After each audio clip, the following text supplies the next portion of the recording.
The fluorescent lights hummed overhead, casting a pale glow across the small-town diner that sat on the edge of Highway 47. It was one of those places that had been standing for decades, its chrome trimmings dulled with time, the vinyl booths patched and repatched, and the neon sign outside flickering between open and pen. The place never closed. Truckers knew it. Late-night wanderers knew it. The lonely knew it too, and so did Emily Carter, the young waitress who had been working the graveyard shift for the last 2 years. Emily was 24, her life marked more by endurance than by ease.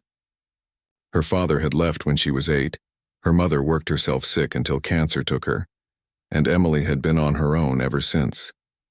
Dreams of college had dissolved when bills piled up, and now her reality was this diner, sticky counters, half-washed coffee cups, the hiss of the grill, and the company of drunks who swore they were philosophers at 3 a.m. But she had grit, a quiet kind of resilience that made her endure the endless nights. At 12:47 a.m., the diner was almost empty.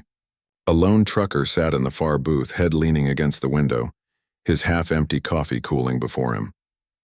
An elderly couple picked at a shared slice of cherry pie, whispering softly to each other. And behind the counter, Emily scribbled notes on her order pad, absently brushing a loose strand of hair out of her eyes. It was a night like any other, until the door opened. The bell above it chimed, and 3 men entered, their laughter loud and crude, cutting through the silence. They were strangers, out-of-town types. Their clothes spoke of arrogance rather than poverty. Leather jackets with designer logos, expensive sneakers scuffed carelessly, and chains glinting at their necks. Their swagger was loud even before they spoke. Emily felt her stomach tighten. She had dealt with men like this before, the type who thought a tired waitress was theirs to play with. They slid into a booth near the center of the diner. The tallest of them, a man with greasy blonde hair and eyes that carried the emptiness of entitlement, whistled at her. "Hey, sweetheart," he called. "Bring us something hot, and I don't just mean the coffee." The other 2 laughed, slapping the table. Emily forced a neutral smile, walked over with her notepad, and said evenly, "Coffee? Food? Kitchen's open until 3. "Coffee, sure," Blondie said, "but maybe you can sweeten it with that smile. Been a long drive, and you look like you'd make the trip worthwhile." His hand brushed against hers as she placed the menu down. She pulled back quickly. Emily had learned long ago not to provoke. She wasn't weak, she had a sharp tongue when she wanted, but at 1 a.m. in an almost empty diner, discretion was her armor. "I'll get those coffees," she said briskly, turning toward the counter, but she felt their eyes on her, unrelenting, predatory. The coffees came. She set them down quickly, but Blondie reached again, this time letting his fingers graze her wrist deliberately. "You're fast," he said. "I like fast. Bet you're fun when no one's watching." The laughter from his friends grew louder. The trucker in the corner shifted uneasily but kept his eyes down. The elderly couple lowered their heads, clearly unwilling to intervene. Emily's throat tightened. She had been here before. Harassment disguised as jokes, hands that lingered too long, the sneers when she resisted. But something about these men felt worse, more brazen. "Sir, please don't touch me," she said firmly, though her voice trembled at the edges. Blondie smirked, leaning back. "Relax, we're just having a little fun. You look so serious. Why don't you sit down? Keep us company." "Who's gonna stop you? The ghost in the corner?" His friends laughed again, one of them snapping his fingers for her attention like she was a dog. Emily backed away. "I'll give you a minute to look at the menu." Her hands shook as she returned to the counter. She felt the heat of tears pressing behind her eyes, but she wouldn't let them see it. Not here, not now. She busied herself with wiping an already clean counter, her mind racing. Should I call the manager? No, he'd take 30 minutes to get here. The cops, they'd take longer. And what if they did nothing? Just told the men to leave, and then I'd be here alone again tomorrow. Her heart pounded. Behind her, Blondie whistled again. "Come on, sweetheart. Don't play shy. You know you like the attention." His voice carried across the empty diner, and Emily wished for the night to end. Wished for someone, anyone, to walk through that door and break this moment, and then, as if summoned, the sound came. Low at first. A rumble in the distance, then louder. The unmistakable growl of motorcycle engines rolling down the highway. 1, 2, no more. Many more. Emily froze, cloth in hand, as the sound grew until it filled the night. The trucker looked up. The elderly couple exchanged uneasy glances, and Blondie and his friends paused mid-laughter, confusion flickering in their eyes. The rumble stopped. Moments later, the diner door swung open and the bell chimed again. This time, the air changed. They entered like a storm. Half a dozen men in leather cuts, their patches catching the harsh light. Black boots, heavy jackets, chains at their belts. Their presence was commanding, overwhelming, the kind that silenced a room without a word. At their center was a man with broad shoulders, a graying beard, and eyes that held the weight of years.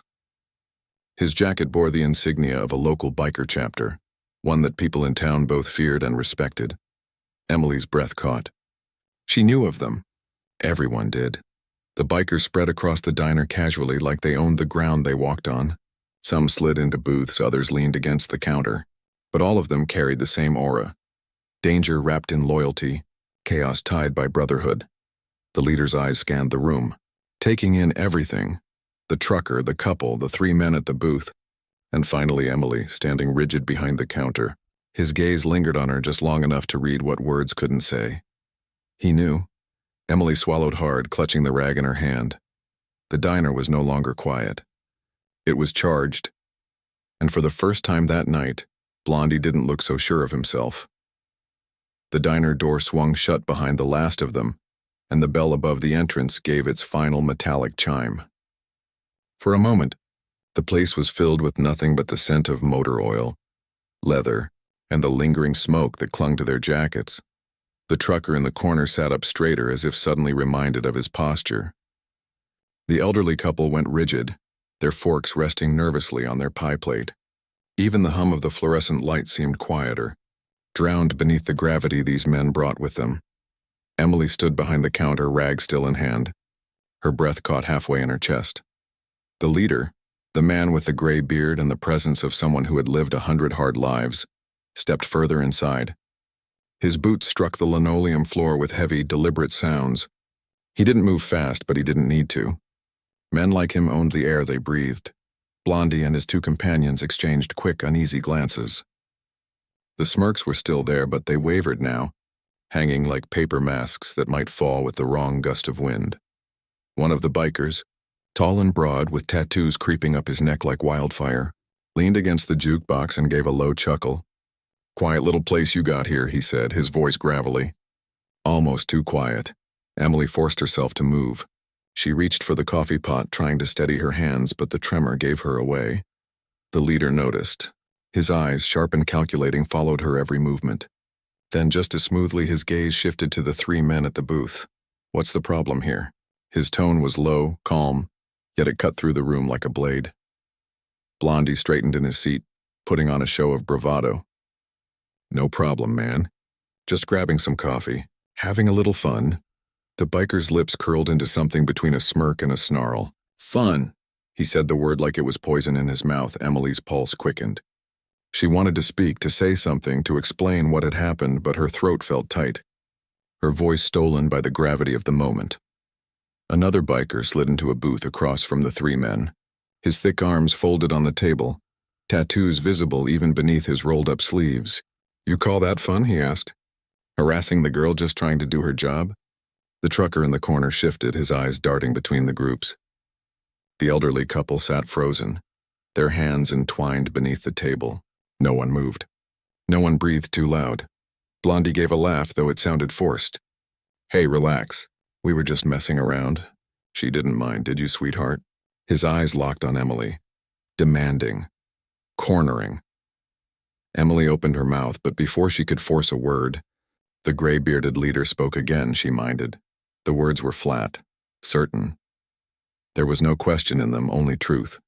Absolute and immovable. The room shifted. One of Blondie's friends, shorter but wiry, slammed his palm against the table. "Look, we don't need trouble. We're just passing through." The leader took a step closer. His boots echoed with authority. "You already brought trouble the second you walked in and thought she was yours to toy with." He leaned forward slightly, his eyes like steel. "Now you're gonna deal with it." Emily's breath caught. She felt the room vibrating with unspoken rules, with a code she didn't fully understand but instinctively trusted. The blond man tried to smirk again, but sweat glistened at his temple. He raised his hands, palms outward. All right, man. No harm done. We'll drink our coffee and go. That cool? But the bikers didn't move. Instead, the tattooed one at the jukebox pushed off, walking slowly toward the counter. He reached Emily first, plucking the rag gently from her trembling hand and setting it aside. His eyes softened as he looked at her. You okay, darling? He asked, his voice low. Emily swallowed hard and nodded, though her body still trembled. He gave a small nod in return, then turned back toward Blondie and his crew. His softness vanished like smoke in the wind. His expression hardened. She says she's fine. But she wasn't fine 5 minutes ago, was she? Silence stretched. Heavy. Unforgiving. Blondie's jaw worked. His friend muttered something under his breath. The leader stepped closer again, his presence towering. Stand up. The words weren't loud. They didn't need to be. Blondie blinked. What? Stand up. The command echoed in the diner like the crack of a gun. Blondie hesitated, then slowly pushed himself to his feet, his chair scraping loudly against the floor. His friends followed, though unease was written across their faces. The bikers closed in, forming a loose semicircle. Not trapping them, no, that wasn't necessary. Just surrounding them with a reminder of what could happen. The leader tilted his head. You think you can come in here, put your hands on a woman who didn't ask for it, and walk away with a laugh? Blondie swallowed. I said we were just messing. The leader cut him off with a sharp look. That's not how respect works. Emily's heart raced. She wanted to look away, but she couldn't. Something was unfolding here that went beyond her, beyond the diner itself. It was primal, old. Justice carved into the air with every word, every step. The tattooed biker cracked his knuckles, his smile sharp as a blade. Lesson time, boys. Blondie's friends shifted uncomfortably. One muttered, We don't want any trouble. You already got it, another biker interrupted, his voice a growl. The leader raised a hand, silencing his men. His gaze locked on Blondie, unblinking. Apologize. Blondie hesitated. Now. The word thundered in the room. Blondie turned, his eyes meeting Emily's. For a moment, she saw the flicker of fear beneath his arrogance. Sorry, he muttered louder. I said I'm sorry. His voice cracked. The diner remained still. Emily felt every eye on her, waiting for her response. She could only nod, her throat too tight for words. The leader stepped closer until he was inches from Blondie. His voice dropped, quiet enough that only the men in the booth could hear, but the weight of it carried across the entire diner. You disrespect a woman in our town again, and you won't walk away. You understand? Blondie nodded quickly, his face pale. The leader straightened, his presence towering over them. Good. Now pay your bill and get out. The three men scrambled, fumbling for cash, tossing bills onto the table without counting. Their arrogance was gone, stripped away like ash in the wind. As they hurried toward the door, one of the bikers stepped aside just enough to let them pass. His grin was sharp, his voice low. Lucky night, boys. Real lucky. The door slammed shut behind them, and just like that, the diner breathed again. Emily sagged against the counter, her knees weak. The rag she had been clutching lay forgotten on the floor. The tattooed biker stooped, picked it up, and set it gently beside her. Don't let trash like that make you forget who you are, darling. Her eyes brimmed with tears she had been holding back all night. Thank you, she whispered. The gray-bearded leader gave her a nod, his expression unreadable but steady. You don't owe us thanks. You deserve respect, always. For the first time in hours, Emily let out a shaky breath, her chest finally loosening. The bikers settled into the booths, ordering food and coffee like nothing had happened. Their presence still heavy but now strangely protective. The trucker leaned back in relief. The elderly couple whispered prayers of gratitude beneath their breath. And Emily, though still trembling, felt a warmth she hadn't expected. The night wasn't over, but something had changed. She wasn't alone anymore. The diner was quieter now, though silence no longer carried fear. It carried something else, weight, presence, a sense that what had just happened would linger far longer than the smell of burnt coffee or fried eggs. The three harassers were gone, their departure as frantic as their arrival had been cocky. Their car had peeled out of the parking lot, tires squealing into the night, leaving behind nothing but fading echoes and the uneasy memory of their laughter. But the bikers remained. They moved through the diner with an ease that seemed almost impossible after the storm they had unleashed. Jackets creaked as they slid into booths. Boots scuffed against the floor. Deep voices rumbled in low conversation. One man cracked open a menu. Another drummed thick fingers on the table in rhythm with the jukebox that hummed to life again. It was as if they had decided, in their quiet way, to reclaim the space not just for themselves, but for Emily. Behind the counter, she tried to steady herself. Her hands still shook as she poured fresh coffee into heavy mugs, but her movements grew steadier each time she crossed the floor. The tremor in her chest was easing, replaced by something new, gratitude and something like awe. When she set down the first round of steaming cups, the tattooed biker with fire climbing up his neck gave her a grin. "Thanks, darling," he said softly, almost protective now. He didn't leer, didn't linger, just acknowledged her as if she were more than the uniform she wore. Emily nodded, unsure how to respond. At the head of it all, the gray-bearded leader sat alone at a booth near the window. His posture was relaxed, one arm draped across the backrest, but his eyes remained sharp, scanning the room, absorbing everything. When Emily approached with the coffee pot, he looked up, meeting her gaze. "You all right?" he asked simply. The question nearly undid her. She had held herself together through the harassment, through the fear, through the confrontation, but those two words, so ordinary, so human, broke the dam. Her throat tightened, her eyes stung, and before she could stop it, her voice wavered. I think so." The leader nodded once, firm and certain. "Good, that's all that matters." He didn't press, didn't demand details. He just accepted her answer, and somehow that meant more than any empty comfort could have. The trucker in the corner finally found his voice. He stood, approached the counter, and placed a $20 bill down beside the register.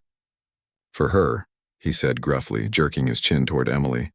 She handled herself better than most would. Emily blinked in surprise. Before she could thank him, the man adjusted his cap and slipped out into the night, leaving his coffee half drunk. The elderly couple followed soon after. The wife reached out, patting Emily's hand gently. "God bless you, dear," she whispered. "And God bless them for being here tonight," Emily nodded, unable to speak past the lump in her throat. And just like that, the diner was empty save for her and the bikers. Time stretched strangely in their company. Emily moved between tables, taking orders, delivering plates stacked with burgers, fries, and pancakes, the kind of heavy food that bikers always seem to crave after long rides. But this time she didn't feel like a servant, invisible and dispensable. Every thanks was sincere. Every look carried respect. One younger biker, with sharp eyes and a scar along his jaw, noticed the way her hand still trembled when she held the coffee pot. "You ever think of leaving this place?" he asked casually as she refilled his mug. Emily hesitated. "Sometimes," she admitted. "But leaving takes money, and I barely make enough to stay." The biker studied her, then gave a low chuckle. "The world's bigger than this diner, sweetheart. Don't let punks like those guys make you think otherwise." His words settled deep in her chest. She returned to the counter, wiping it down more out of habit than necessity. From his booth, the leader watched her again. Not with hunger, not with pity, just with a quiet understanding. Finally, when his plate was clean and his coffee nearly gone, he stood. The other bikers followed, rising like soldiers answering an unspoken command. The leader approached the counter, pulling a thick wallet from his jacket. He placed several bills down, far more than the cost of their meal. Emily stared. "That's too much," she whispered. He shook his head. "It's not enough." Her eyes widened, lips parting, but no words came. He leaned closer, his voice dropping low so only she could hear. "Don't let men like them make you small. You hear me? You stood your ground." That's strength. Her chest tightened. For a moment she thought she might cry again, but she held it in, nodding quickly. The leader straightened, his presence filling the room once more. He glanced at his men. "Let's roll." The bikers moved toward the door, boots heavy against the floor, jackets swaying with each step. When the door swung open, the night was filled once again with the thunder of engines roaring to life. Emily stepped to the window, watching as they mounted their bikes, their headlights blazing against the darkness. One by one, they pulled onto the highway, their formation tight, their presence undeniable. Within moments, they were gone, swallowed by the night, leaving behind only the fading echo of their engines, but their presence remained. The diner felt different after they left. Emily stood in the silence, staring at the money still resting on the counter. Her hands trembled as she gathered it up, folding the bills carefully as if they might break.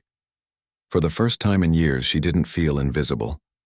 She didn't feel powerless. She felt seen, protected, respected. The night's fear had left scars, yes, but in its place, something new had grown. As she locked the diner's doors at dawn, the first rays of sunlight spilling across the empty highway, Emily breathed deeply. She wasn't naive. She knew the world was still cruel, that men like Blondie and his friends would always exist. But now she also knew this. Sometimes justice came roaring on two wheels. Sometimes protectors wore leather and chains instead of badges and ties. And sometimes the swiftest justice came not from systems or rules, but from the unspoken code of those who refused to let cruelty stand unchallenged. Emily smiled faintly as she turned off the neon sign. The night had tested her. But it had also reminded her of something she thought she'd lost long ago, hope. And as she walked into the dawn, the memory of thunderous engines followed her, steady as a heartbeat. Justice had been swift, and she would never forget it.